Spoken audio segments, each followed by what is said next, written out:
আপার প্রাইমারিতে বিরাট ভ্যাকেন্সি। যদি আপনি আপার প্রাইমারি টেটের জন্য প্রস্তুতি নিয়ে থাকেন তাহলে ভিডিওটি কিন্তু আপনার জন্য। আশা করি স্কিপ না করে পুরো ভিডিওটা দেখবেন, জানবেন পুরো বিষয়টা। আপনারা অনেকে জানেন আবার অনেকে জানেন না যে মহামান্য হাইকোর্ট থেকে রাজ্যকে পরিষ্কার নির্দেশ দেওয়া হয়েছিল 2026 সালের 31শে মার্চের মধ্যে রাজ্যে নতুন করে আপার প্রাইমারি টেট নিতে হবে। বাস্তবে কি হয়েছে? 2026 সালের 31শে মার্চের মধ্যে রাজ্যে নতুন করে কোনো আপার প্রাইমারি টেট আয়োজন করা হয়নি। অবশ্যই বিষয়টি কিন্তু আদালত অবমাননা হয়েছে। কিন্তু এখানে রাজ্যের একটাই সুযোগ বা সুবিধা রয়েছে, যদিও বা হলফনামা দিতে হবে। সেখানে সুবিধাটা কি? এই যে ভোট। হ্যাঁ, এই ভোটের কারণেই আমরা আপার প্রাইমারি টেট আয়োজন করে উঠতে পারিনি 2026-এর 31শে মার্চের মধ্যে। এটা অবশ্যই তুলে ধরবে রাজ্য। এবার নতুন করে যখন সরকার গঠন হবে এই ভোটের পরে, অর্থাৎ মে মাসের শুরুতে যখন আমরা দেখব যে নতুন করে সরকার গঠন হলো, তারপরে অবশ্যই রাজ্যের স্বাভাবিক কাজকর্ম আবার শুরু হবে এবং তখন কিন্তু আয়োজিত হতে চলেছে এই আপার প্রাইমারি টেট। হ্যাঁ, আবারও আপনাদেরকে জানিয়ে দিই 31শে মার্চ 2026 তার মধ্যে আপার প্রাইমারি টেট আয়োজনের নির্দেশ কিন্তু ছিল মহামান্য হাইকোর্টের পক্ষ থেকে। যদিও বা এই ভোটের কারণে হয়নি সেটা, কিন্তু এরপরে আর তেমন কিন্তু সময় পাওয়া যাবে না। এই বিষয়টি কিন্তু আবারও হাইকোর্ট গড়াবে, কারণ ইতিমধ্যে আদালত অবমাননা হয়েও গেছে। এরপরে হলফনামা দিতে হবে। সেখানে দাঁড়িয়ে নিশ্চয়ই কোর্ট আর কোনো রকম ছাড় দেবে না যে না আপনারা আবার 1 বছর পরে আয়োজন করুন এই টেটের। আদালত থেকে কিন্তু আবার পরিষ্কার নির্দেশ দেওয়া হবে যে না, খুব জরুরি ভিত্তিতে এই টেট আয়োজন করতে হবে। অর্থাৎ বিষয়টা এখানে পরিষ্কার, যখন নতুন করে সরকার গঠন হবে ভোটের পরে, তারপরে কিন্তু খুব তাড়াতাড়ি রাজ্যে আবারও নতুন করে আপার প্রাইমারি টেট নিতেই হবে, বিকল্প কোনো রাস্তা নেই। এবার প্রশ্ন হলো তাহলে সেটা কবে হতে পারে এবং কত ভ্যাকেন্সি সেখানে থাকতে পারে।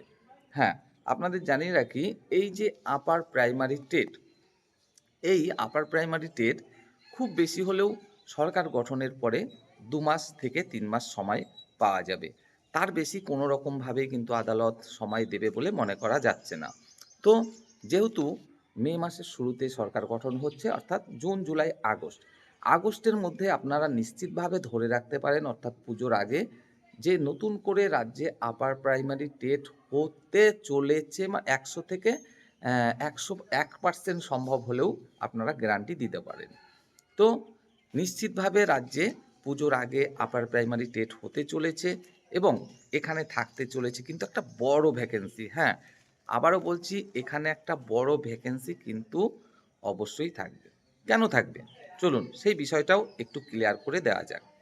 আপনারা খুব ভালোভাবেই জানেন রাজ্যে সেই 2016 তারপরে কিন্তু আর কোনো রকম আপার প্রাইমারি টেটের আয়োজন করা হয়নি। যেহেতু রাজ্যে নতুন করে 10 বছর হয়ে গেল কোনো রকম আপার প্রাইমারি টেটের আয়োজন করা হয়নি বা নিয়োগ হয়নি, সেহেতু স্বাভাবিকভাবেই একটা প্রচুর বড় ভ্যাকেন্সি কিন্তু এখানে আসতে চলেছে। কিন্তু সেই ভ্যাকেন্সিটা কত? চলুন সেই বিষয়টাও একটু আমরা বুঝে নেওয়ার চেষ্টা করি। আপার প্রাইমারি, হ্যাঁ, আপার প্রাইমারি মানে কোন কোন ক্লাস? 6, 7, 8, এই 3টে ক্লাস কিন্তু আপার প্রাইমারি। আর আপনারা খুব ভালোভাবেই জানেন এই 3টে ক্লাস, হ্যাঁ, এখানেই কিন্তু সবথেকে বেশি ছাত্র সংখ্যা থেকে থাকে। তো এখানে যেহেতু 10টা বছর নতুন করে কোনো টেটের আয়োজন করা হয়নি বা নিয়োগ প্রক্রিয়া আহ, আয়োজন করা হয়নি, স্বাভাবিকভাবেই এই 10টা বছরে এখানে কিন্তু প্রচুর প্রচুর সংখ্যক শিক্ষক শিক্ষিকা তারা অবসর গ্রহণ করেছেন। শুধু তাই নয়, তার সাথে যেহেতু জনসংখ্যা বাড়ছে, স্বাভাবিকভাবেই এখানে ছাত্রছাত্রীর সংখ্যাও কিন্তু দিনে দিনে অনেকটাই বেড়েছে। হ্যাঁ, আপনারা যখন প্রাইমারির ক্ষেত্রে দেখবেন সেখানে ছাত্র সংখ্যা কিন্তু দেখবেন অনেকটাই কম। কেন? কারণ অনেক অভিভাবকরাই আছে তারা শুরুতে যখন ক্লাস 1-2 তখন বিভিন্ন রকম কেজি স্কুলে বাচ্চাদেরকে পাঠান। সরকারি প্রাইমারি স্কুলে পাঠান না। কিন্তু সেই বাচ্চাটাকেই ক্লাস 5 থেকে বা ক্লাস 6 থেকে আমরা দেখি যে ঠিক সেই সরকারি স্কুলেই আবার পাঠাতে। আর এই কারণেই কিন্তু ক্লাস 6, 7, 8 এই ক্লাসগুলোতে প্রচুর সংখ্যক ছাত্রছাত্রী থেকে থাকে। তাই স্বাভাবিকভাবেই জনসংখ্যা বাড়ার সাথে ছাত্রছাত্রীর সংখ্যাও কিন্তু দিনে প্রচুর বেড়েছে। এই ১০ বছরে প্রচুর সংখ্যক ছাত্রছাত্রী বেড়েছে। সেখান থেকে একটা বড় ভ্যাকেন্সি আসছে। তাছাড়া যেহেতু এই ১০টা বছরে প্রচুর সংখ্যক শিক্ষক-শিক্ষিকা অবসর গ্রহণ করেছেন, তাই এখানে কিন্তু একটা বড় ভ্যাকেন্সি নিশ্চিতভাবে আসতে চলেছে এবং সেই ভ্যাকেন্সিটা যদি আপনারা মনে করেন যে প্রতি বছর গড়ে এই ২,৫০০ মতো শিক্ষক-শিক্ষিকা অবসর গ্রহণ করেছে, তাহলেও দেখা যাচ্ছে ১০ বছরে সেই সংখ্যাটা গিয়ে দাঁড়াচ্ছে ২৫,০০০ এ। হ্যাঁ, আবারও বলছি ১০ বছরে কিন্তু প্রায় ২৫,০০০ শিক্ষক-শিক্ষিকা অবসর গ্রহণ করেছে।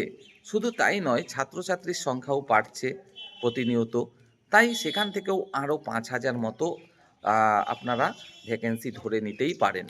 তো তাহলে দেখা যাচ্ছে সর্বমোট প্রায় ৩০,০০০ ভ্যাকেন্সিতে কিন্তু এই আপার প্রাইমারি টেটের বিজ্ঞপ্তি আসতে চলেছে।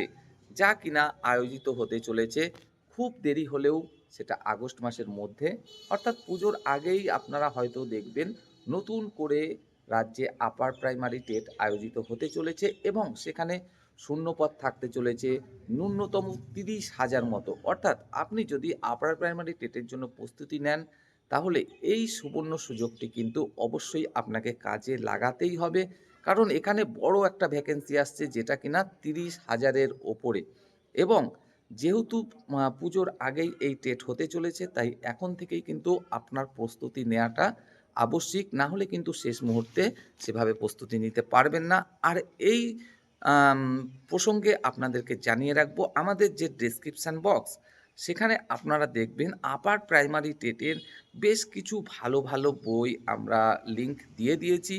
আপনারা চাইলে সেই বইগুলো আমাদের যে লিংক, এই লিংকে ক্লিক করে ক্রয় করতে পারেন। নিশ্চিতভাবে আপার প্রাইমারিতে সাফল্য পেতে আমাদের এই যে ডেসক্রিপশন বক্সে লিংক দেয়া বইগুলো, এগুলো কিন্তু আপনাকে হেল্প করতে পারে, আপনার স্বপ্ন পূরণ করতে পারে। তাই আপনাকে বলব, এক মুহূর্ত দেরি না করে আমাদের ডেসক্রিপশন বক্সে দেওয়া লিংকে ক্লিক করে আপার প্রাইমারির বিভিন্ন সাবজেক্টের ভালো বইগুলো আপনারা এক্ষুনি ক্রয় করে নিন এবং নিশ্চিতভাবে ২০২৬ এর আপার প্রাইমারি টেটে সফলতা অর্জন করুন এবং আপনার স্বপ্ন পূরণ করুন। দেখা হবে পরের ভিডিওতে। ভালো থাকবেন।